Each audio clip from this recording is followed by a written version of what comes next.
हम लोग शुरू करें। करो। मैं परमेश्वरी देवी जानकी वल्लभदानी चैरिटेबल ट्रस्ट की ओर से और अपनी ओर से सभी श्रोताओं का और आज के मुख्य वक्ता डॉक्टर उत्तरेश्वर जी पंजगांवकर जी का हार्दिक स्वागत करता हूं, अभिनंदन करता हूं। डॉक्टर पंजगांवकर एक वरिष्ठ होम्योपैथ हैं। श्री अरविंद सोसाइटी में वहां पर जो homeopathic institution, centre for homeopathic institution है, उसके निदेशक हैं। आप जेके कॉलेज ऑफ होम्योपैथी लातूर में जो है उसके प्राचार्य रहे हैं। महाराष्ट्र में आप पीएचडी स्तर के जो विद्यार्थी हैं होम्योपैथी के, उनके निदेशक हैं। देश विदेश में आपके पत्र, शोध पत्र छपे हैं। एक विशेष काम जो इन्होंने किया है वो है पशुओं के लिए होम्योपैथी चिकित्सा की व्यवस्था, जिसे महाराष्ट्र सरकार ने ग्रामीण सेवा के संदर्भ में स्वीकार करते हुए विशेष पदक से आपको सम्मानित किया है। मुझे लगता है कि हम लोग आज आपके जो विषय आपने चुना है वो बहुत सुंदर है, स्वास्थ्य साधना। हम लोग सभी इस विषय पर आपके विचार सुनेंगे और निश्चित रूप से स्वास्थ्य साधना में वो हमारे लिए सहायक होंगे। मैं बहुत अधिक बीच में समय न लेकर डॉक्टर उत्तरेश्वर जी पंजगांवकर से निवेदन करूं कि वे अपनी वार्ता प्रारंभ करें। उससे पहले हम लोग 3 बार ओम का उच्चारण करेंगे और उसके बाद डॉक्टर पंजगांवकर अपनी वार्ता प्रारंभ करेंगे। तो हम लोग ओम के उच्चारण से प्रारंभ करें। एक बार पुनः उनका स्वागत करते हुए हम ओम का उच्चारण करते हैं।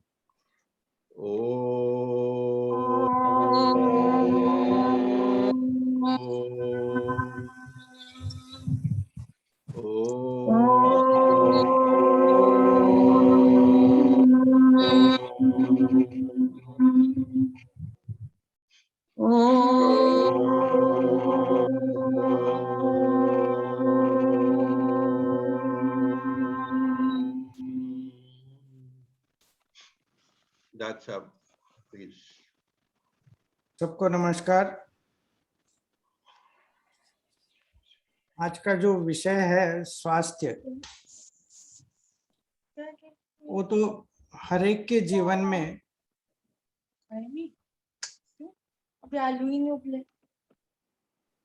हम लोगों को, मुझे लगता है कि बाकी सब जो वक्ता नहीं है उन्होंने अपने माइक म्यूट करने पड़ेंगे तो सबको अच्छे से सुनाई देगा। और थोड़ी मैं माफी इसलिए चाहता हूं कि मेरी मातृभाषा मराठी रही है, मैं पढ़ा लिखा हूँ होम्योपैथी कर्नाटक में, कन्नड़ प्रांत में, और अभी रहता हूँ पौंडीचेरी जहाँ पे तमिल डोमिनेंट है और पूरा हमारा काम इंग्लिश में होता है, लेकिन हिंदी तो बोल लेते हैं। तो इसलिए अगर थोड़ी खिचड़ी टाइप भाषा आ गई तो आपको समझने में थोड़ी दिक्कत रही तो मुझे पूछ लीजिए, मैं फिर से होना है तो समझाने की कोशिश करूंगा। वैसे खिचड़ी सेहत के लिए बहुत अच्छी होती है sir. Of course, yes yes. इसमें एक टॉपिक का नाम ही स्वास्थ्य इसलिए रखा है कि हम लोग जब आरोग्य बोलते हैं ना, तो आरोग्य में एक थोड़ी निगेटिविटी होती है। मतलब आरोग्य का मतलब होता है कि एब्सेंस ऑफ डिजीज, कोई रोग नहीं है इसलिए आरोग्य की अवस्था बोलते हैं। और स्वास्थ्य, ये जो डेफिनेशन है वो इतनी सार्थक है कि जिससे हम लोग बोलेंगे सेल्फ सफिशिएंसी, कि एक खुद का एक अच्छी फ्रीडम होती है। You are not under control of any foreign element like disease.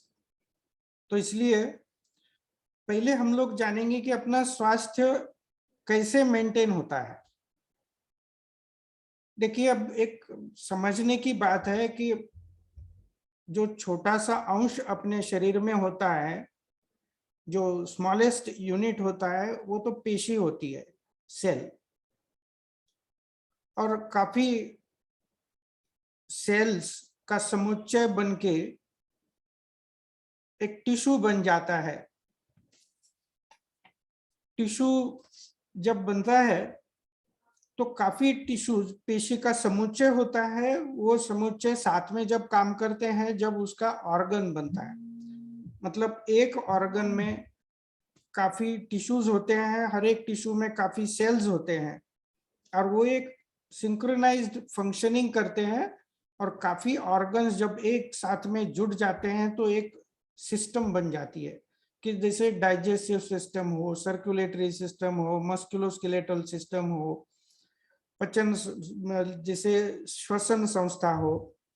तो ऐसी सिस्टम्स बनती है। काफी सारे सिस्टम्स जब एकत्रित इससे काम करना शुरू कर देते हैं तो एक अपना शरीर, एक यूनिट, हेल्दी यूनिट बन जाता है।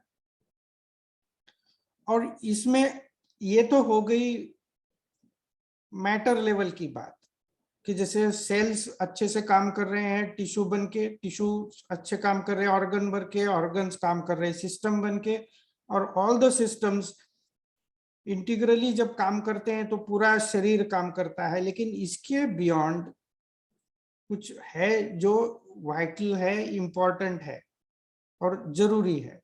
जैसे मैं एक छोटा सा उदाहरण देता हूं कि मैं बोल रहा हूं, मैं यहाँ बैठा हूं, हम लोग बोलेंगे, या इसने ये काम किया, इसने ये उठाया। लेकिन आप जो समझिए कि जब किसी का प्राण चला जाता है, बॉडी है, तो हम लोग नहीं बोलते कि उसको टेबल पे रखा है, हम लोग बोलते उसके शरीर को टेबल पे रखा है।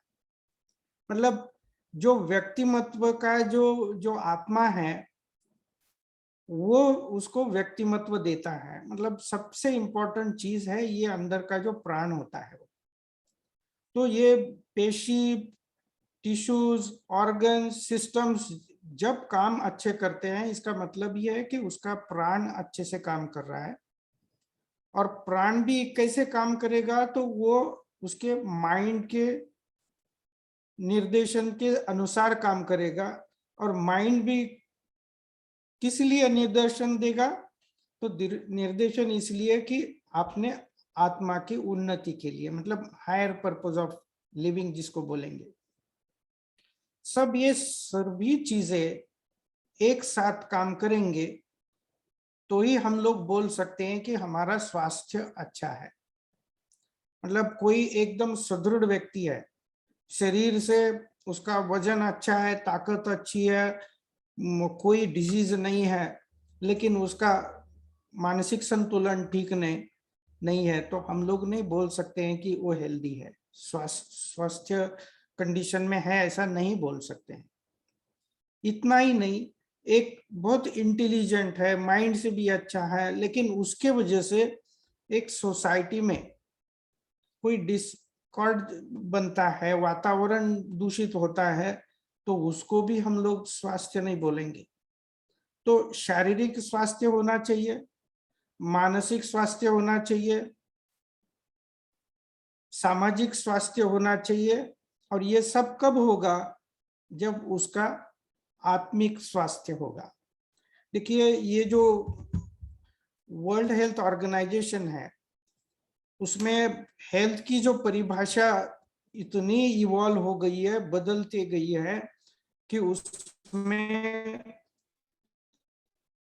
स्पिरिचुअल एस्पेक्ट जो लाया है। तो आपने कई लोगों मिले होंगे कि डॉक्टर बिष्ट थे, कि he was our adviser, he was director general of health services in government of India, और रिटायरमेंट के बाद वो हमारे साथ एडवाइजर बोल के, हेल्थ कमेटी के चेयरमैन बोल के उन्होंने काम किया है। तो he was instrumental in pleading this thought in WHO, और वहां पे अभी स्पिरिचुअल वर्ड इसमें सम्मिलित किया गया है।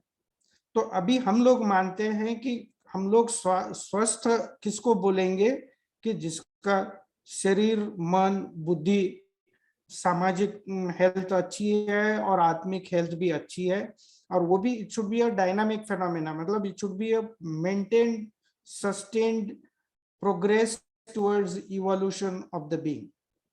जैसे हम लोग ऐसे डॉक्टर मानते हैं कि एक क्योर कब हो गया, तो हम लोग मानते हैं कि डिजीज जो होता है ना, डिजीज ये अपने इसका दुरुस्ती का एंट्री पॉइंट होता है। मतलब डिजीज के बहाने, कोई एक ट्रांजिएंट डिजीज के बहाने जब रुग्ण हमारे पास आता है, तो हम लोग मानते हैं कि उसको हम लोग फिर से स्वस्थ बनने के लिए दवा से बोलिए, अपनी सलाह से बोलिए, हम लोग ये हेल्थ के इवोल्यूशन में लेके आएंगे, जिससे वो अच्छा इंसान प्रोग्रेसिवली बनता रहे।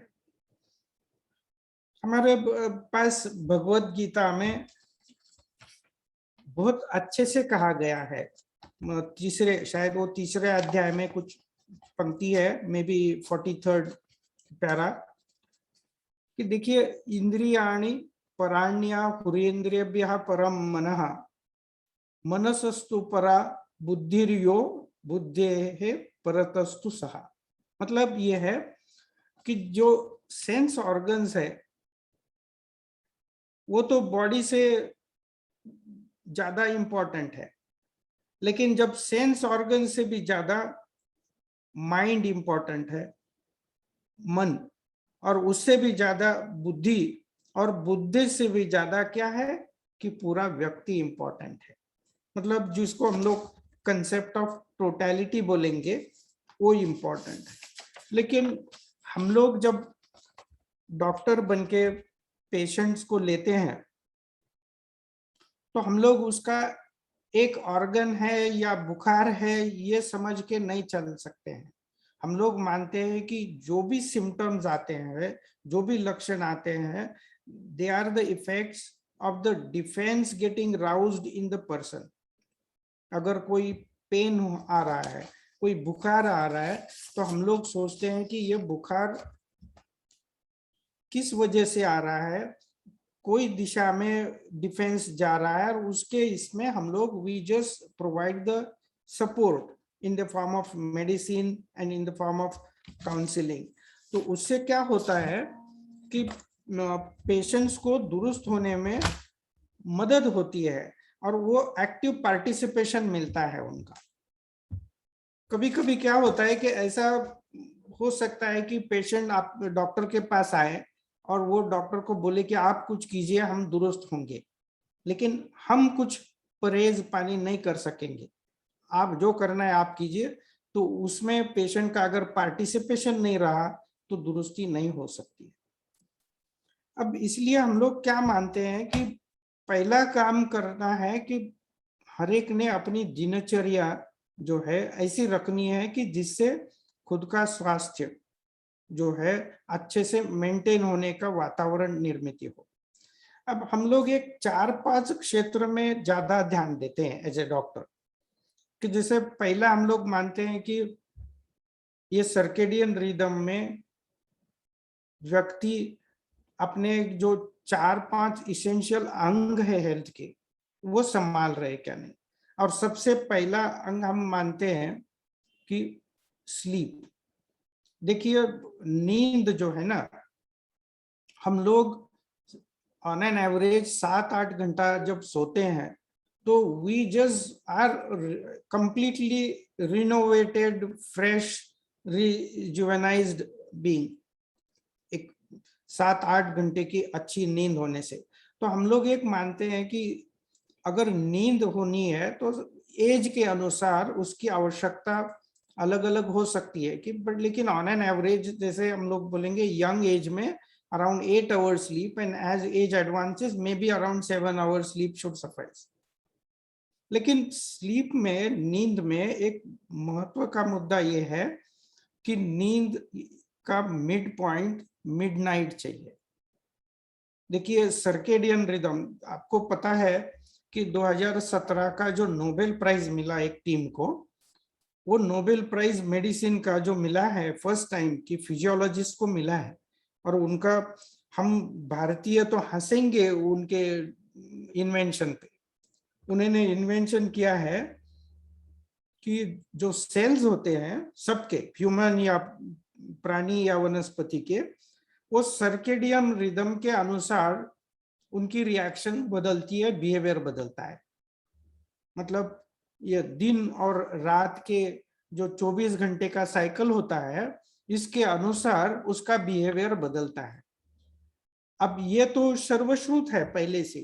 तो हम लोग क्या करते हैं कि नींद का अगर क्वालिटेटिव काउंट निकालना है पेशेंट का, तो हम लोग मानते हैं कि जितनी नींद मिडनाइट के पहले होती है उतने आवर्स को हम डबल काउंट करते हैं। अगर कोई 2 घंटा सोता है तो क्वालिटेटिव का हम लोग डबल काउंट देते हैं, 4 घंटे का। मिडनाइट के बाद जो ब्रह्म मुहूर्त बोलते हैं कि 3:30-4 बजे तक का, तो उतने स्लीप को हम लोग जितने आवर्स सोते हैं उतने आवर्स का काउंट देते हैं। और ब्रह्म मुहूर्त के बाद सूर्योदय तक जितने स्लीप के आवर्स होते हैं उसको हम लोग हाफ काउंट देते हैं। मतलब कोई अगर 3 घंटा सोता है तो हम लोग उसको खाली 1.5 घंटे का काउंट देते हैं। और जो लोग सूर्योदय के बाद सोते हैं उसको हम लोग माइनस पॉइंट देते हैं। तो इसका मतलब क्या हुआ कि कितनी नींद आपने ली है उससे भी ज्यादा कब लिए है वो भी इंपॉर्टेंट है। तो नींद का मतलब, नींद में और एक चीज होती है कि हम लोग खाना खा के तुरंत अगर सो जाएंगे तो वो नींद का जो इफेक्ट है वो पॉजिटिव नहीं होता है। उसका एक शारीरिक कारण ये है कि देखिए हम लोग जब खाना खाते हैं तो वो खाना स्टमक में बहुत अच्छे से चर्न होता है।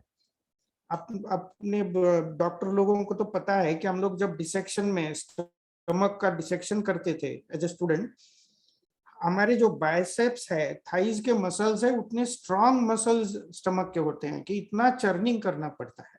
मतलब 1.5 घंटे के लिए अनाज एकदम बहुत अच्छे से मिक्स होता है, चर्निंग होके एसिड के साथ उसका डिसइंफेक्टेंट एक्शन होता है।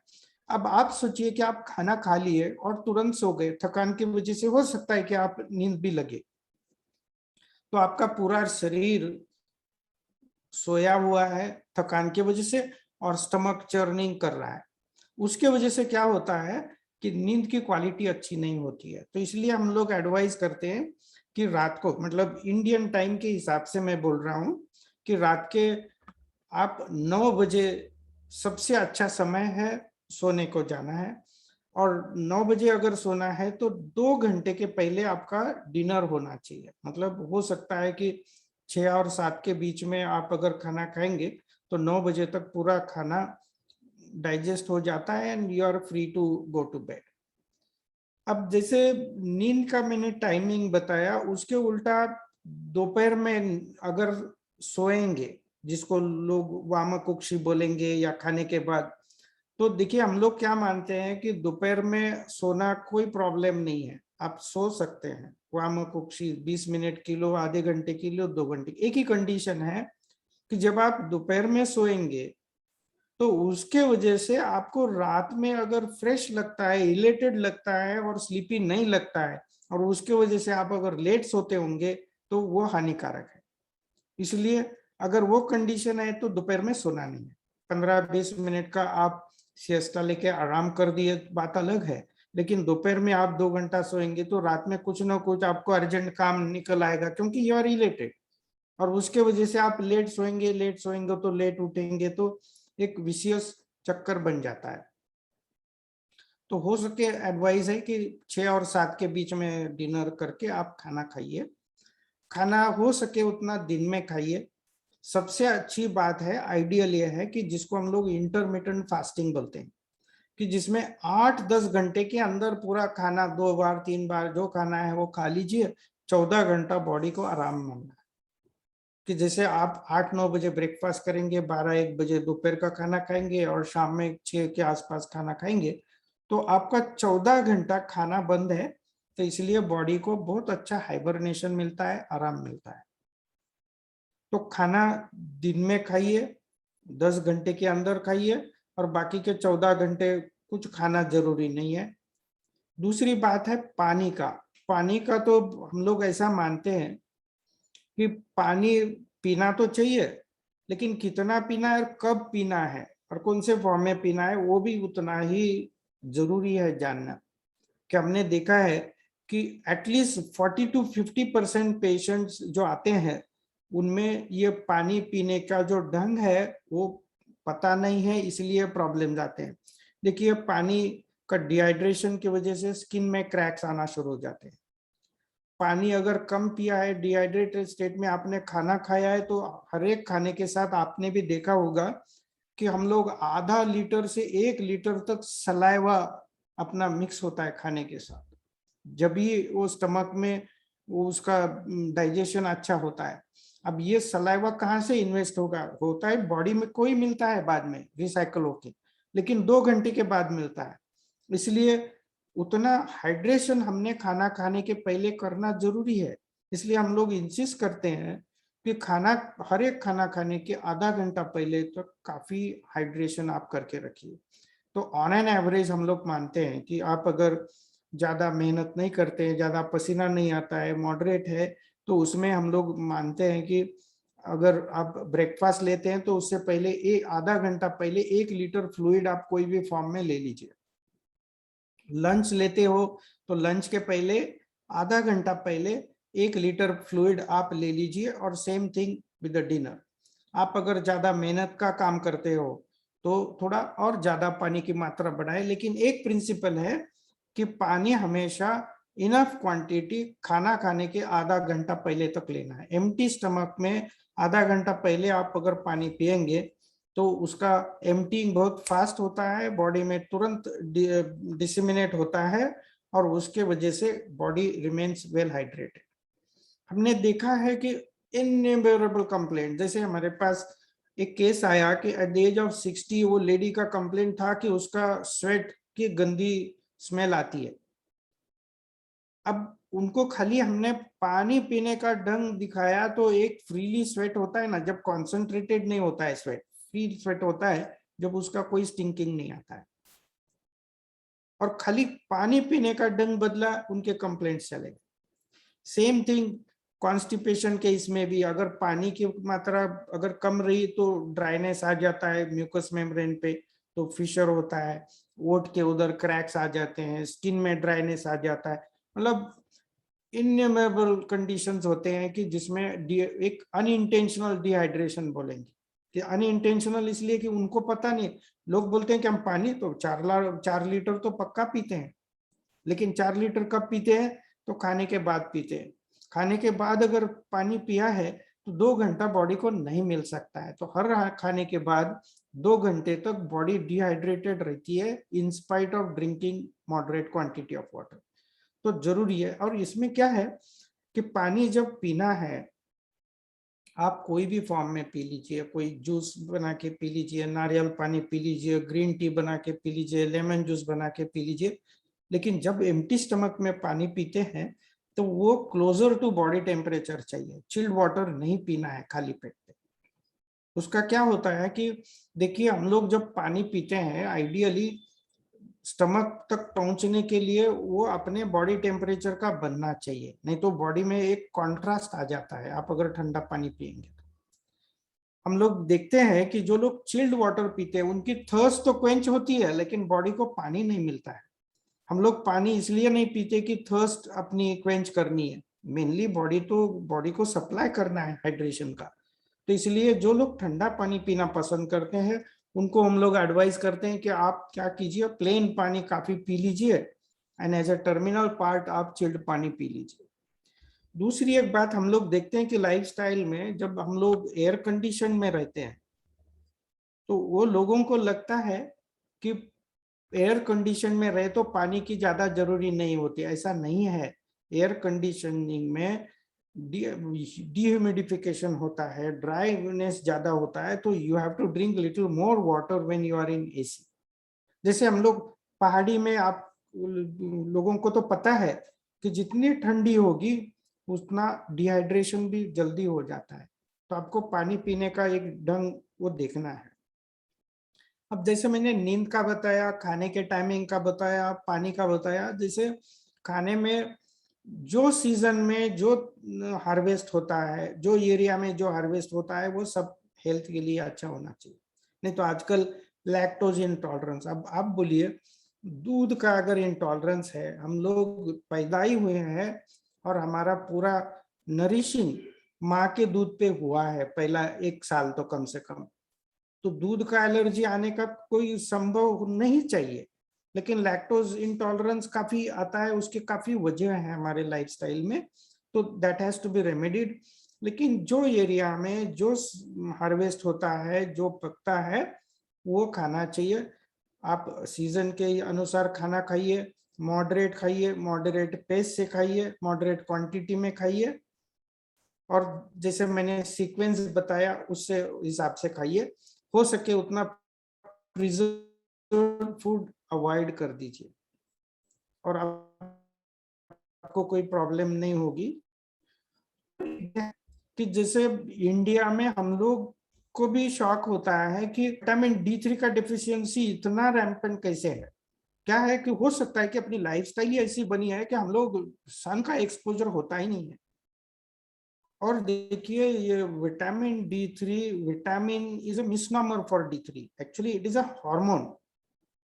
और ये विटामिन D3 इतना इम्पोर्टेंट एलिमेंट है बॉडी में कि उससे कैल्शियम रेगुलेशन होता है। अगर विटामिन D3 डेफिशिएंसी है तो हमने देखा है कि यंग एज में लोगों के कैल्शियम यूरिन में चला जा रहा है और कैल्शियम बॉडी में अप्लाई नहीं हो रहा है, ऑस्टियोपिनिया, ऑस्टियोपोरोसिस हो रहा है, डिप्रेशन में जा रहे हैं, इम्यूनिटी डाउन हो, कॉम्प्रोमाइज हो रही है, क्योंकि विटामिन D3 की कमी होती है।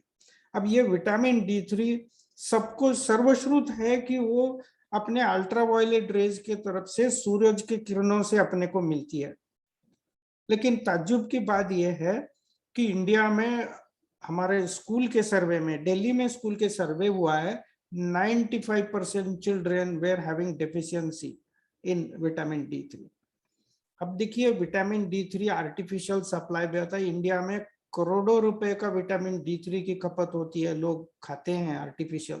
सबसे प्रॉब्लम क्या है कि ये जो विटामिन D3 के टैबलेट्स या पाउडर्स मिलते हैं, वो विटामिन फैट सोल्यूबल विटामिन है, उसकी टॉक्सिसिटी मतलब ज्यादा अगर मात्रा हो गई तो डेफिशिएंसी से भी ज्यादा डेंजरस है। तो इसलिए आर्टिफिशियल जो सप्लाई मिलता है केमिकल फॉर्म में, वो नहीं लेना चाहिए। अच्छा है as an emergency you can take it, but unless it is an emergency आप वो नहीं लीजिए। आप जस्ट सन बाथ लीजिए। देखिए अल्ट्रावायलेट बी रेज जिसका इंटेंसिटी 290 टू 320 नैनोमीटर की होती है, वो अल्ट्रावायलेट बी रेज का एक्सपोजर अपने स्किन पे हो गया तो body can synthesise vitamin D3।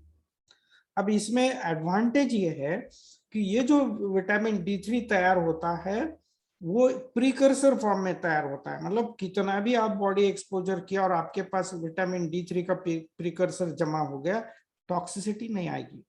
जैसे नीड होती है वैसे वो विटामिन D3 का फॉर्म बदल जाएगा और आपका musculoskeletal functions, immunity, calcium, mineral metabolism अच्छी हो जाएगी। तो सन बात ये जरूरी है। अभी पहले तो कैसा काम के हिसाब से हम लोग घूमते फिरते थे, फिजिकली काम, अभी तो मेकनाइजेशन आ गया है तो सन का तो एक्सपोजर हुआ ही नहीं है। दूसरा स्पोर्ट्स को इवनिंग में जाते हैं 4 बजे, ये मध्याह्न के बाद का सन जो है ना, वो अल्ट्रावायलेट बी रेज का इंटेंसिटी D3 के लिए कोई काम नहीं देता है, it has to be before noon. तो वो बात करनी है। तो सन बात हो गया, पानी पीने का हो गया, खाने के टाइमिंग और नींद का एक हो गया। और सबसे जरूरी आखिरी बात मैं कहना चाहूंगा कि हम लोग जो सांस लेते हैं ना, उसका बहुत बड़ा रोल है अपने हेल्थ में। कि हम लोग जब ब्रीदिंग करते हैं, रेस्पिरेशन, नींद में हो जागेपन में हो, तो उसका रिदम अगर अच्छा रहा तो हम लोगों का शरीर और माइंड इसका संतुलन भी अच्छा रहेगा। ये तो आपको भी पता है कि जब कोई डर जाता है, कोई किसी को गुस्सा आ जाता है, तो उनका ब्रीदिंग शैलो बनता है और ब्रीदिंग फास्ट बनना शुरू हो जाता है। तो इसलिए हम लोगों को जरूरी है कि हम लोग जो श्वास लेते हैं और छोड़ते हैं, तो उसका संतुलन होना चाहिए, जिसको हम लोग बोलेंगे इनहेलेशन और एक्सहेलेशन। ये दोनों का जो प्रोपोर्शन है ना, वो होना चाहिए। इसमें एक्सहेलेशन थोड़ा लंबा होना चाहिए, मतलब if it is 1:2, 1:4, that is ideal. लेकिन डेफिनेटली डायफ्रामिक ब्रीदिंग होना चाहिए, एब्डोमिनल ब्रीदिंग होना चाहिए, कि जिसमें आप सांस ले रहे हैं तो पेट ऐसा आराम से फूल रहा है, और आप छोड़ रहे हैं तो एब्डोमेन के मसल जो है ना अंदर जा रहे हैं। तो ये जो नेचुरल ब्रीदिंग है, योगिक ब्रीदिंग है, इससे क्या होता है कि अपनी एक वाइटल कैपेसिटी बन जाती है, और नई शरीर का, न खाली शरीर का बट इवन मन का भी संतुलन बहुत अच्छा हो जाता है।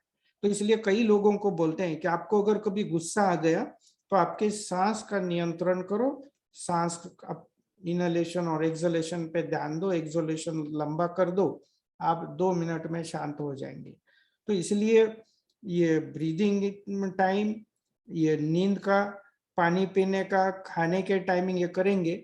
और बाद में एक सबसे बड़ी बात है कि जिसको हम लोग बोलेंगे ड्वेलिंग अपॉन प्रेजेंट, कि जिसको एक सिंपल प्रिंसिपल लगता है ये, लेकिन ये अगर प्रैक्टिस कर पाएंगे तो इसके जैसा अच्छा और लाभदायक माइंड की सिचुएशन नहीं हो सकती। एक सिंपल है कि ड्वेलिंग अपॉन प्रेजेंट, एंड इसका एक सिंपल मीनिंग ये है कि आप जो कर रहे हैं ना, पूरे पूरे सचेत भाव से कीजिए, उस पर अवेयरनेस कीजिए।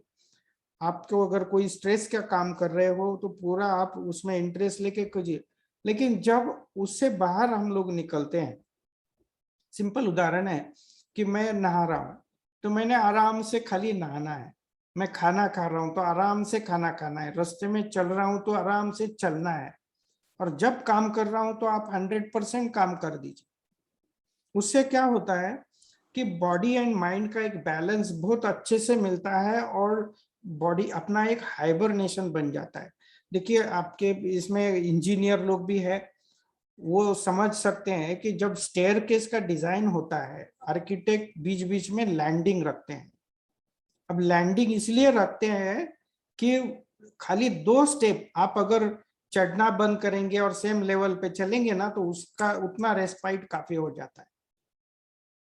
तो वैसे हम लोग जब कोई भी सीरियस काम कर रहे हैं, कि बीच बीच में जो अगर 1 मिनट का, आधे मिनट का जो भी हम लोग एक लैंडिंग लेंगे, जैसे राइटर लोगों को पता है कि अपना अगर पेपर बड़ा चौड़ा लिया है और उसमें लंबे लाइन लिखे हैं तो कोई पढ़ नहीं पाएगा।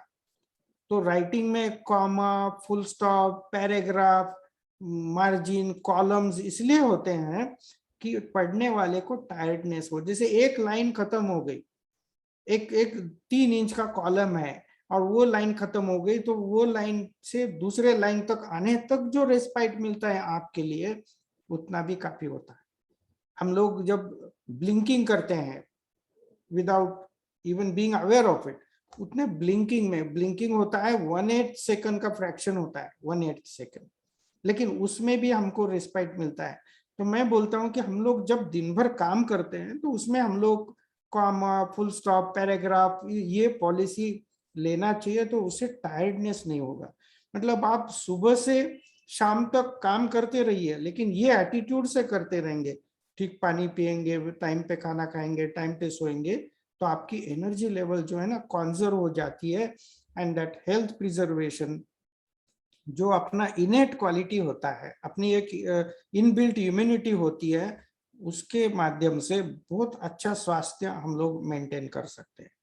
तो हम लोग बोलेंगे कि ये अगर फॉलो हो गया तो हमारे 80% डॉक्टर लोग जो है ना, वो ज्यादा इसेंशियल लोगों पे ज्यादा ध्यान दे पाएंगे। मैं नहीं बोलता कि वो अनएम्प्लॉयड होंगे, जरूरी नहीं है। हमारे लिए तो क्या है कि जो कोई इनहेरिटेड इलनेसेस होती है, कि जो जो रियली पैदा इश्यू होती है, जिसमें हमको ज्यादा ध्यान देना होता है, उसमें हम लोग ज्यादा ध्यान दे पाएंगे। हमको कभी कभी लगता है यार 80% लोग तो खुद होके बीमारी ले लेते हैं और हमारे पास आते हैं, और हमने देखा है कि जो यूरिनरी ट्रैक्ट इन्फेक्शन वाली लेडी है उसको मैं एडवाइस कर रहा हूँ ऐसा पानी पियो, तो she is telling utter nonsense, I can't drink, I hardly drink 1 liter in whole day and don't tell me to drink water. That is what I detest. Now ऐसे लोगों को क्या समझाए, बहुत मुश्किल होता है। मैं यही बोल रहा हूँ कि अगर आप कोई भी आप आपके आसपास स्टडी कीजिए कि जो लोग एक 8-10 घंटे में खाना खाते हैं, कि 8 बजे 12-1 बजे और शाम में 6 बजे और रात को 9 बजे सोते हैं और दिन भर आराम से काम करते हैं। देखिए हम लोगों का काम का जो है ना, हम लोग हमेशा कंपैरिजन देते हैं कि आप देखते हैं कि जैसे एथलीट्स 100 मीटर रेस में कैसे भागते हैं और सेम एथलीट 4000 मीटर रेस में कैसे भागते हैं। आपने देखा होगा कि 100 मीटर रेस में काफी फास्ट भाग सकते हैं और भागना चाहिए, they can afford to have that pace. But अगर 4000 मीटर के रेस में वैसे हम लोग दौड़ेंगे तो you won't be able to complete the race. तो वैसे हम लाइफ में अगर आप जितना काम ज्यादा हो उतना आप स्लो काम कीजिए, आराम से कीजिए, तो आप 8 घंटे का काम 10 घंटे में करेंगे, लेकिन you will not feel tired, you will not have any body element, you will sleep properly, you eat properly. तो इसलिए हम लोग बोलते हैं। और मानसिक से भी क्या होता है कि when you are like eating in time, that means अपना एक सेल्फ एस्टीम बन जाता है, अपना स्पेस क्रिएट हो जाता है। कई घरों में मैं देखता हूँ कि कई इवन सीनियर मोस्ट लेडीज वो बोलते हैं कि हमारे घर में 8-10 मेंबर हैं, हम लोग सब लोग 9 बजे लोग आना शुरू करते हैं, स्पेशली अर्बन लाइफ में, और फिर खाना पाना करके हमको 12 बजते हैं सोने को। How can we afford to sleep at 9 o'clock? अब इसमें हम लोग वही मानते हैं कि कभी कभी इंडियन घर में क्या होता है कि लेडीज जो होती है उनको उनका एक दायित्व होता है कि वो आखिरी तक सबको खाना वगैरह दे के सबका करके वो सोएंगे, और सुबह में कोई किसी को ऑफिस जाना है वगैरह, उनका खाना उनके निकलने से पहले तैयार हो। मतलब वो सबसे ज्यादा लेट सोएंगे और सबसे पहले उठेंगे। बच्चों को स्कूल जाना है, अभी जो जिनको 10 बजे ऑफिस है उनको तो 8 बजे तक का ऑप्शन है सोने का, तो वो रात को 12 बजे सोएंगे। तो हम लोग थोड़ा ये अगर फ्लॉज है वो करेक्ट करेंगे तो अपना आरोग्य इतना अच्छा रहेगा, स्वास्थ्य अच्छा रहेगा कि डॉक्टर की जरूरी नहीं होगी।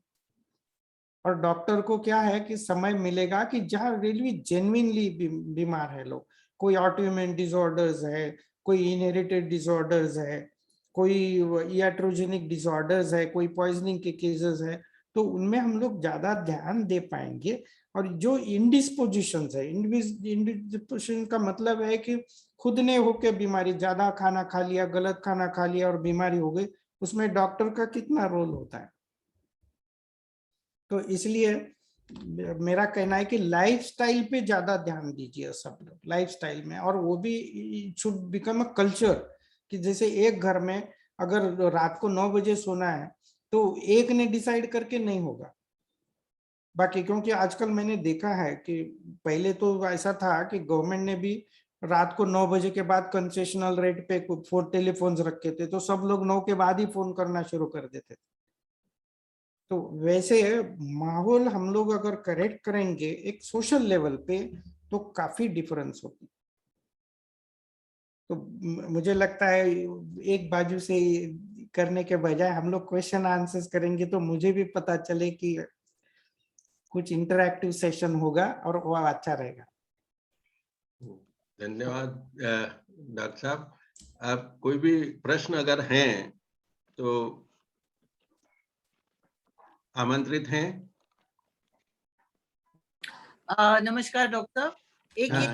आपने कहा बोल रही हूँ मील्स नहीं ले सकते हैं, तो क्या सूप या लिक्विड्स वगैरह ले सकते हैं later part of the evening? मैंने वही कहा कि कोई भी फॉर्म में आप फ्लूइड ले लीजिए, कोई भी फॉर्म में। जैसे हम लोग करते हैं कि सुबह में हम लोग लेमन जूस लेंगे, या यहाँ पे हिबिस्कस से बनाते हैं पावर सिरप लेंगे, कोई लोग ग्रीन टी प्रिफर करेंगे, कोई भी फॉर्म में नारियल का पानी पी सकते हैं, कुछ भी कोई भी फॉर्म में आप फ्लूइड ले लीजिए। फ्लूइड का क्या होता है कि एम्प्टिंग टाइम बहुत फास्ट होता है। स्टमक में अगर बॉडी टेम्परेचर का फ्लूइड है तो within 4-5 minutes it gets disseminated. हमने काफी केसेस देखे हैं कि जहाँ पे वो डिहाइड्रेटेड आता है, आप थोड़ा धीरे धीरे पानी पिला लीजिए, 10 मिनट में द पर्सन स्टार्ट स्वेटिंग। मैंने आर्टिकल पब्लिश किया हुआ है कि जैसे समर में मैंने देखा हुआ है कि समर में एकदम ठंडा पानी पी के एक टॉक्सिसिटी आ जाती है, लोग बीमार हो जाते हैं।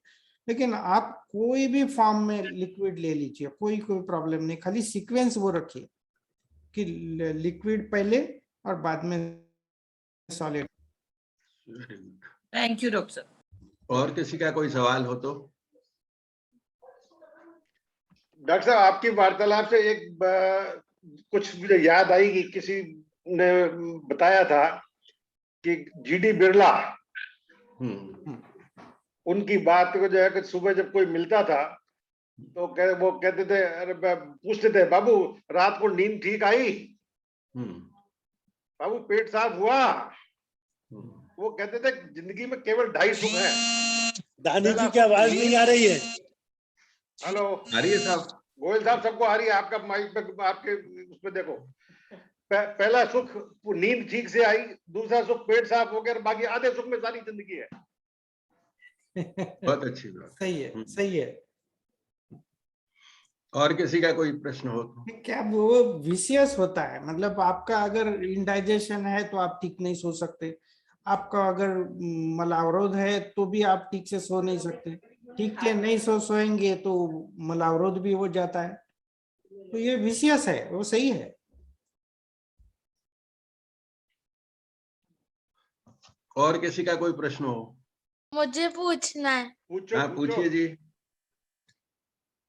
मुझे ये पूछना है कि फिर हमें दिन में कितने लीटर पानी पीना चाहिए?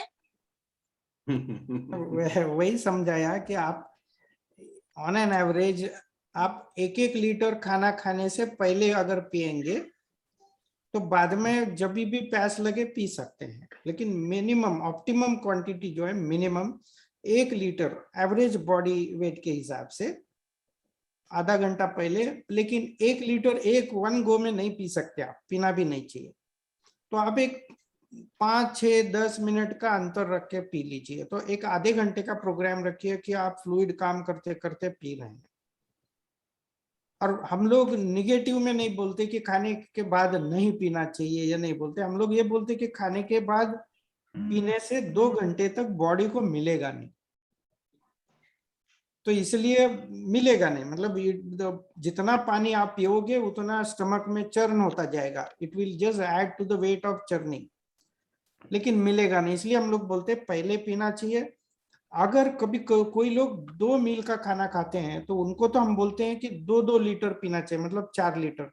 क्योंकि देखिए खाने के साथ भी कुछ पानी जाता है, फ्लूइड। जैसे हम लोग राइस खाते हैं, राइस में 70% तो पानी का अंश होता है, इसलिए पानी कम नहीं होना चाहिए। देखिए पानी इतना, आप 1 लीटर ज्यादा पिया तो बिल्कुल चलेगा, आधा लीटर कम पिया तो बहुत नुकसान होगा। हमारे किडनी का आपको पता होगा कि 2 किडनी अपने मुट्ठी के बराबर साइज की किडनी होती है, लेकिन कैन यू इमेजिन कि एक दिन में कितना फ्लूइड उसमें फिल्टर होता है? 200 लीटर। 200 लीटर का फिल्ट्रेशन अपने किडनीज में ऑन एन एवरेज सबके शरीर में होता है, और अपने शरीर में ब्लड होता है खाली 5 लीटर। तो आप सोचिए कि कितना रोज का रोज कितनी बार हर एक बूंद फिल्टर होता है। और मैंने देखा हुआ है कि कोई कोई लोग उनकी रिक्वायरमेंट, जैसे कोई लोग मेहनत करते हैं लकड़ी फोड़ने का वगैरह, जो फिजिकल मेहनत करते हैं, उनका 8-10 लीटर तक का रिक्वायरमेंट होता है। आराम से पानी पीते रहते हैं। और हमने देखा है कि राजस्थान में वगैरह जो आप खाली पेट पे अगर पानी पीने का ये फॉलो करेंगे तो आपको डिहाइड्रेशन होगा नहीं, गर्मी का असर नहीं होगा।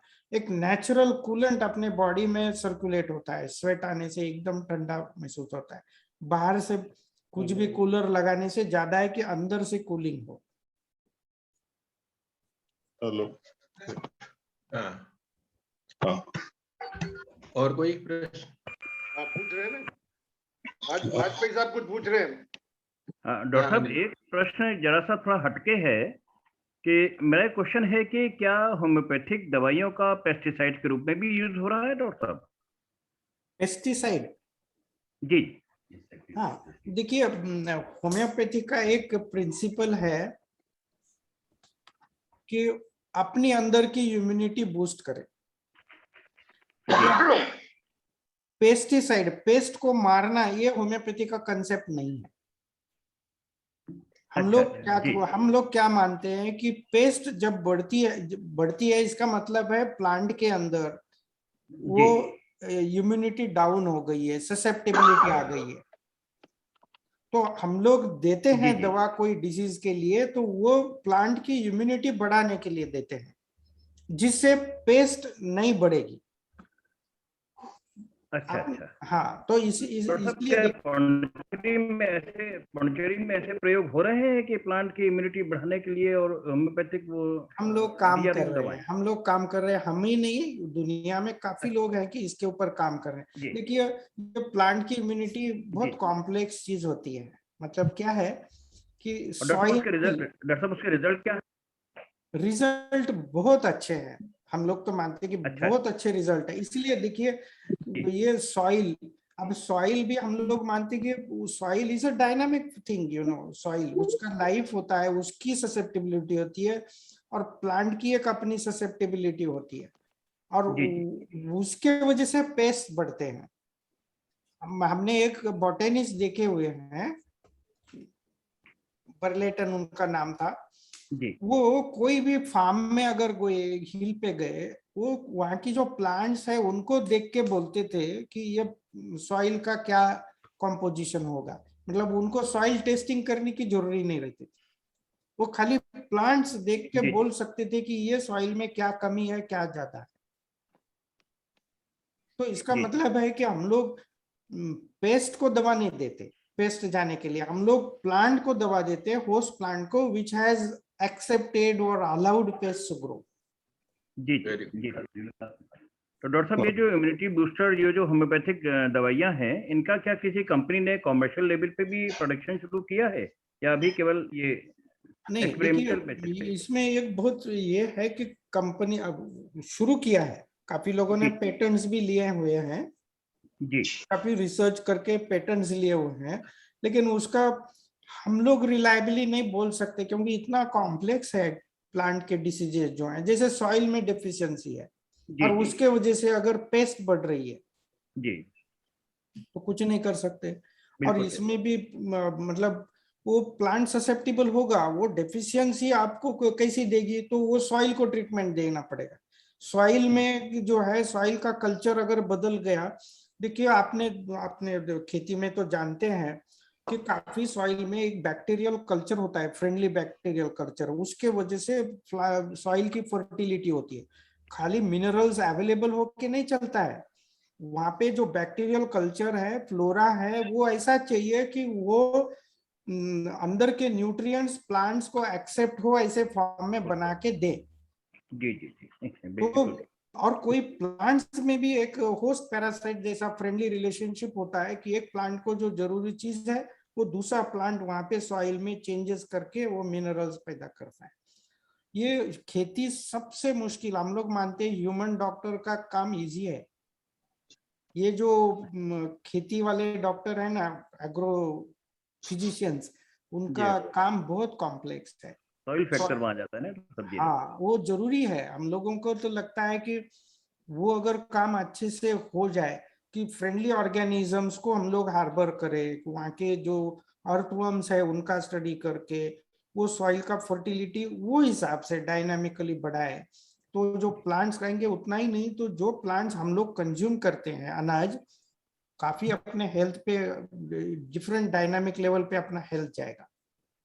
हमारे पास दानी जी पहचानते होंगे कि डॉक्टर लुकास जो है ना, डॉक्टर लुकास जो ऑरोविल का है, वो यहाँ जब आए तो उन्होंने देखा कि यहाँ पे इंडिया में लोगों की हेल्थ ठीक नहीं है, तो डॉक्टर की ज्यादा जरूरी है, इसलिए वो जाके 4 साल पढ़ाई करके डॉक्टर बन के आए।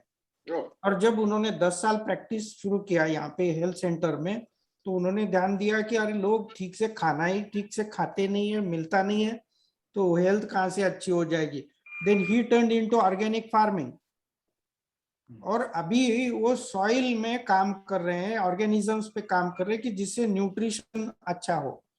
मतलब रियली आपने जो मुद्दा उठाया जी सोचने लायक है कि हम लोगों ने कौन से लेवल पे काम करना है। जी, thank you doctor, thank you. बहुत अच्छा। मैंने पर्सनल और क्वेश्चन, और कोई प्रश्न हो तो? मैंने एक हाँ, अब मैं है कोई नहीं है, ये विटामिन D3 जो है, हम्म। अगर बॉडी में कितनी भी धूप लो, कई बार नहीं होता एब्जॉर्ब, तो इसमें क्या प्रॉब्लम होती है जो एब्जॉर्प्शन नहीं होती? नहीं, देखिए विटामिन D3 इंटेस्टाइन्स में अब्सॉर्ब नहीं होता है। ओके। हाँ, विटामिन D3 का क्या है कि जो ये मिलता है सन इससे, जिसमें हम लोग बोलेंगे कि अल्ट्रावायलेट बी रेज जो है ना, वो स्किन पे गिरेंगे तो अपने स्किन बॉडी में वो सिंथेसाइज होता है प्रीकर्सर फॉर्म में, और जैसा ही लगे वो बॉडी में D3 में कन्वर्ट हो जाता है। देयर आर सोर्सेस की बॉडी में, जैसे ये नॉन वेजिटेरियन फूड जो खाते हैं ना, अंडा, उसमें D3 होता है, मिलता है, हो सकता है उसमें। अब देखो मैंने केसेस देखे हुए हैं कि उनमें कैल्शियम दे रहे हैं और कैल्शियम देने की वजह से कैल्शियम से टॉक्सिसिटी आ रही है, उनके यूरिन में से कैल्शियम चला जा रहा है, लेकिन D3 की डिफिशियंसी है, इसलिए उनका कैल्शियम यूज नहीं हो रहा है, ऑस्टियोपोरोसिस हो रहा है, पैथोलॉजिकल फ्रैक्चर्स हो रहे हैं। तो इसलिए उसको देखिए, मैंने केस ट्रीट किया हुआ है। एक फिजिशियन है, अभी अराउंड शी इज 55-56, और वो एक 7-8 साल पहले मेरे पास आए थे। उनके पहले तो उनके हस्बैंड ने फोन लगाया कि आपके पास होम्योपैथी में प्रॉक्सिमल मायोसाइटिस के लिए ट्रीटमेंट है क्या? अब proximal myositis is auto immune disorder कि जिसको कन्वेंशनल स्कूल में कोई ट्रीटमेंट नहीं। तो मैंने सोचा देखो, हम तो डायग्नोसिस बेस पे ट्रीटमेंट नहीं देते हैं, जो होस्ट है जिसको असर हुआ है वो टोटलिटी पे हम ट्रीटमेंट देते हैं। तो आप आ जाइए, हम लोग देख सकते हैं। जब पूरा उनका केस फाइल मैंने देखा, उन्होंने थायराइड किया था और वो बहुत बिजी हॉस्पिटल में काम करते थे, हस्बैंड सर्जन है और ये फिजिशियन है। तो उन्होंने HIV टेस्टिंग करवाया काफी बार, सब टेस्ट करवाए और फिर ये प्रॉक्सिमल मायोसाइटिस का डायग्नोसिस हुआ। तो मैंने उनको कहा कि आपके इसमें पूरे इसमें विटामिन D3 का टेस्ट नहीं दिख रहा है, तो why don't you go for that test? तो वो तो जानी मानी फिजिशियन थी, वो हंसी और बोली देखो, as a homeopath we have come to you for treatment of proximal myositis, आप कर सकते हो तो बोलो, ये ऐसे टेस्टिंग डायग्नोसिस में आप क्यों जा रहे हो?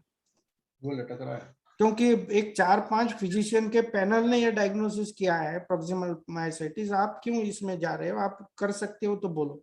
लेकिन हस्बैंड थोड़ा ग्राउंडेड था, तो वो बोला यार ये D3 टेस्ट करने को बोल रहे, कोई बड़ी बात तो है नहीं, 3 दिन में हो जाएगा। तो उन्होंने कर दिया। अब मैं पौंडीचेरी आया था ये सब बात होने के बाद, तो उनका फोन आया 3 दिन में कि डॉक्टर यू कांट बिलीव कि जिसमें एक मिनिमम लेवल होती है कि जिसे डिटेक्ट होता है कि 4 के नीचे, यूनिट के नीचे उनका रीडिंग आया था। मतलब वो खाली बिलो 4 ऐसा रीडिंग दिया था, और 1.5 साल से उनको बुखार आ रहा है, इम्यूनिटी कम हो रही है, ये हो रहा है, वो हो रहा है। क्योंकि उनका लाइफस्टाइल ऐसा कि 9 बजे रेडी होकर हॉस्पिटल में आएंगे तो शाम में 7 बजे तक हॉस्पिटल में, 7 के बाद वॉकिंग को जाएंगे, सब करेंगे। वो रात को फिर एक हॉस्पिटल का राउंड लेके 11 बजे खाना खाएंगे, सुबह में इमरजेंसी रहे तो उठेंगे, नहीं तो 7-8 बजे उठेंगे। और विटामिन D3 दिया, आज उसको 7-8 साल हो रहे हैं, उनको कोई इम्यूनिटी की प्रॉब्लम नहीं है, प्रॉक्सिमल मायोसाइटिस की प्रॉब्लम नहीं है। मतलब एक सिंपल चीज होती है ना। तो मुझे लगता है कि अगर आप, मैंने जैसे लाइफस्टाइल बताइए, आप करके देखिए, कम से कम 80% incidences of illnesses will be better. ये देखिए, अभी स्वाइन फ्लू का था महाराष्ट्र में 6 साल पहले, जब मैं गया था आप बिलीव नहीं करेंगे कि जैसा अभी कोरोना का माहौल हुआ ना, तो वैसे वो स्वाइन फ्लू का माहौल पुणे में हुआ था एक 6-7 साल पहले। पूरा पूरा गांव, ट्रैफिक बंद, स्कूल्स, कॉलेजेस, ऑफिसेस बंद। और वहां पे WHO ने एडवाइजरी निकाली कि आप पानी ठीक से पिएंगे, नींद अच्छी लेंगे और विटामिन सी लेंगे या लेमन जूस लेंगे, तो ये स्वाइन फ्लू आराम से body can cope with it. अभी कोरोना में क्या हुआ है, एग्जैक्टली सेम। देखिए पुणे में एक फैमिली है, 9 लोगों की फैमिली है, और जिसमें एकदम 4 जनरेशन के लोग हैं। And eldest one is 89 years old lady, उनकी बहू है कुछ 62 इयर्स की, और ग्रैंड सन्स और उनके वाइफ्स अराउंड 35-40 के हैं, और ग्रैंड चिल्ड्रन। ये फैमिली में जब ये 2 इंजीनियर लोगों को बुखार के सिम्टम आने लगे, खुद को आइसोलेट किया और बोले हमारे ग्रैंड मदर को पहले आइसोलेट करो, सेफ रखो, उसको इन्फेक्शन नहीं जाना चाहिए घर में। और सब किया, लेकिन उन्होंने सोशल रीजन से कोविड टेस्ट नहीं किया। वो बोले टेस्ट करेंगे तो हमारा पूरा बिल्डिंग सील हो जाएगा, सर्वेंट्स ने ये नहीं, तो they managed with homeopathic treatment and building own immunity and all. तो आई इंसिस्टेड कि अरे यार, दुरुस्त होने के बाद आप कम से कम एंटीबॉडीज टेस्ट तो करो। तो उन्होंने सबके एंटीबॉडीज टेस्ट किए। आप बिलीव नहीं करेंगे कि वो जो आइसोलेशन में प्रोटेक्टेड इसमें जो ग्रैंड मदर रखी थी 89 इयर्स की है, वो उसमें सबसे ज्यादा एंटीबॉडीज निकले। कोई सिम्टम नहीं आया उसको, बाकी सब लोगों को सिम्टम आए, दुरुस्त हो गए। ये लेडी को कोई सिम्टम भी नहीं आया, सबसे हाई लेवल के एंटीबॉडीज उनके शरीर में निकले। तो इसका मतलब है अपनी एक इम्यूनिटी अच्छी हो तो एकदम सब क्लिनिकल फॉर्म में, मैं नहीं बोलता हूं कि उनको इन्फेक्शन नहीं हुआ, सब क्लिनिकल फॉर्म में उनको इन्फेक्शन हो गया एंड वो दुरुस्त हो गए। 89 इयर्स की एज है, कोई सिम्टम नहीं, लेकिन कोरोना आ गया, वो दुरुस्त भी हो गए। रिट्रोस्पेक्टिवली रीडिंग अभी इंडिया में 70% पॉपुलेशन में एंटीबॉडीज निकले। तो ऐसा है ये डेफिशिएंसी का जो है ना, माला, ये देखो बीमारी भी है माला अब्सॉर्प्शन सिंड्रोम बोल के, कि जिसमें जो भी अनाज हम लोग खाते हैं उसमें के काफी अंश एब्सॉर्ब नहीं होते। काफी कॉम्प्लीमेंट, मैं वही बोल रहा था कि there are some genuine disorders which we doctors need to ponder upon much, कि जैसे अल्सरेटिव कोलाइटिस है, सोरियासिस है, रूमेटॉइड आर्थराइटिस है, काफी बीमारियां हैं कि रियली डॉक्टर का स्किल वहीं पे एक्चुअली ये टेस्ट होता है। चलिए, तुली का धन्यवाद के लिए।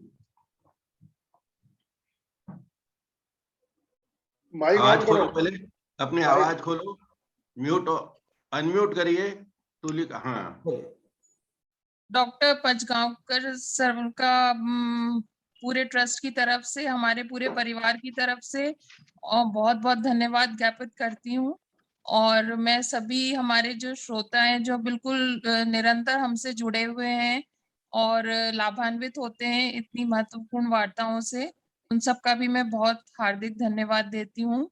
आज जो हमने बहुत बेसिक सी चीजें थी जो हमारे स्वास्थ्य से रिलेटेड थी सर, निश्चित रूप से जैसे मेरा बच्चा जो अभी मेरे पास बैठा हुआ सुन रहा था, उसका भी सेल्फ इंटरेस्ट इसमें क्रिएट हुआ और उसने जैसे होठ में जो भी उसके क्रैक्स हैं या चीजें, खुद से उसने उसको मतलब क्यूरियोसिटी हुई और आपसे क्वेश्चन पूछा। तो इससे अपने आप ही स्वतः ही पता चलता है कि कितना अच्छा हम सबको लगा ये सब सुन के, और जल्दी सोने की हम कोशिश करेंगे। हमारा मतलब प्रण होना चाहिए सबका। और सूरज को जल देना जो हमें D3 विटामिन D3 के लिए शायद बहुत अच्छे से एक सोर्स हो सकता है। बहुत बहुत धन्यवाद सभी का, बहुत बहुत धन्यवाद। और डॉक्टर साहब 9 बजे सो जाओ तो आधी रात को नींद खुल जाती है, 12 बजे फिर नहीं आती। नहीं क्या होता है, देखिए नींद एक ऐसी चीज है, मतलब मैं केमिकल फॉर्म में बोल रहा हूँ कि जब माइंड इलेटेड नहीं है, एक्टिव नहीं है, जब मेलेटोनिन सीक्रेट होता है बॉडी में, मैं एक उदाहरण देता हूँ कि अगर कोई बोले कि मुझे नींद का कोई प्रॉब्लम नहीं, मैं 1 मिनट में सोता हूँ, लेकिन उनको जस्ट बोल दीजिए कि आपके बेड के नीचे एक कोबरा स्नेक गया है अभी, लेकिन अभी तो हम लोग चेज नहीं कर सकते, तो वो सो सकते हैं क्या? बोलिए मुझे। क्योंकि बॉडी में स्टेरॉइड्स रिलीज होते हैं which keep them elated and alert and all. तो हो सकता है कि कोई सोच के वजह से हो या कोई स्ट्रेस के वजह से हो, आपके बॉडी में ये स्टेरॉइड्स रिलीज होते हैं, they keep you elated, positively और नेगेटिव। कोई किसी को अच्छी न्यूज दे दीजिए, वो 2 घंटा नहीं सो पाएगा, नहीं सो पाएगा, बिल्कुल सही। ये देखिए, ये जो है ना डायनामिक्स जो है माइंड के है, मैं वही बोल रहा था। अच्छा, देखे गए हैं कॉम्प्लेक्स, लेकिन अगर वो लेवल पे हम लोग काम करेंगे कि जिसको हम लोग बोलेंगे इट्स इजियर टू से बट डिफिकल्ट टू फॉलो, कि जिसमें हम लोग बोलते हैं कि जिसको इक्वानिमिटी है, इक्वानिमिटी से हम लोग अगर कर पाएंगे हर एक चीज की, इजी गोइंग में ले लो, बैलेंस में रहो और कंपार्टमेंट डाल दो। अगर कोई स्ट्रेस है तो उसको ऐसा करो कि कल के लिए काम रख दो, स्ट्रेस लेने के लिए। और उस समय 12 बजे नींद खुल गई और आपके दिमाग में अगर स्ट्रेस आने लगा और तो इलेटेड हो जाएंगे आप, स्टेरॉइड्स रिलीज हो जाएंगे, शायद भय से हो या खुशी से हो। तो वो थोड़ा प्रैक्टिस करना ही पड़ेगा। उसमें योग निद्रा का भी वो देते हैं, योग निद्रा जो है वो भी आपको बहुत ग्राउंडेड रख सकती है। आप डीप ब्रीदिंग एक्सरसाइजेस ले सकते हैं, लेकिन माइंड का एक डायनामिक्स का अवेयरनेस आ गया तो वो चीज नहीं होती। देयर आर इलनेसेस, हम लोग एज ए होम्योपैथ तो हम लोग डायग्नोसिस नहीं करते हैं इंसोम्निया बोल के, लेकिन we take it as a part of totality and give medicine. बहुत धन्यवाद सर, आभार। धन्यवाद दानी जी, धन्यवाद। और 13 तारीख को विभाष उपाध्याय उज्जैन से वार्ता करेंगे, उनका विषय आपको सूचित कर दिया जाएगा लिंक के साथ। Thank you.